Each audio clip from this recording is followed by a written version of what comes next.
The most frequently asked question I get in the strategy finishing school is, how do I transfer into strategy? Well, it might be easier than you think. In this video, I'm going to give you 4 tips on how to make it happen and take the leap into strategy.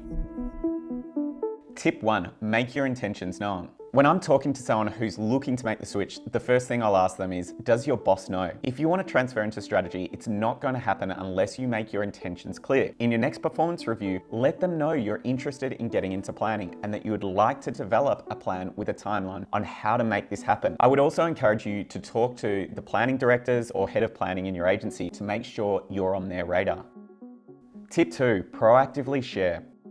You don't have to have strategist in your title to be helpful. Long before you make the switch, you can be providing value internally by being proactive and regularly sharing something valuable. There's lots of types of things you can share. Maybe it's an interesting observation about the target market, or a trend you're noticing that could be helpful, or a competitor who's doing something worth noting, or an insight that shines a new light on the problem. Specifically, you're looking for things that will make people's lives easier, help the planning team look smart, and give them something that they could include in their next strategy or brief. And another tip, don't just share things without context. Add some commentary about why it's worth sharing and what opportunity it could be for the client.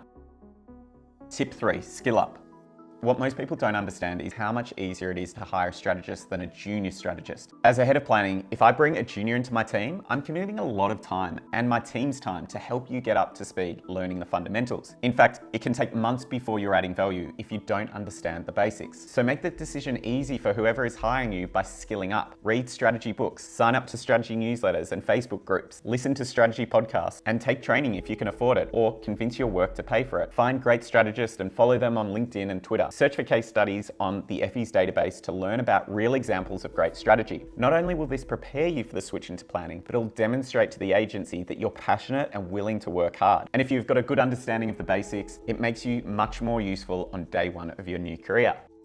Tip 4, it's all about timing. Lastly, it doesn't matter how good you are. If the timing is wrong, it will be impossible to switch into the planning department. There's normally 2 key reasons an agency will hire a planner. One of the existing planners has resigned and the agency needs to fill the position, or 2, they've just won some new work and the additional revenue allows them to hire another resource. If you've done the hard work on the first 3 steps, this is the time to strike. You've made your intentions known, you've shown you're capable, and you've demonstrated that you're willing to work hard and improve. With an open position, you're now a compelling candidate to fill that position. Thank you to Strategy Finishing School member Zach Martin for contributing on this video.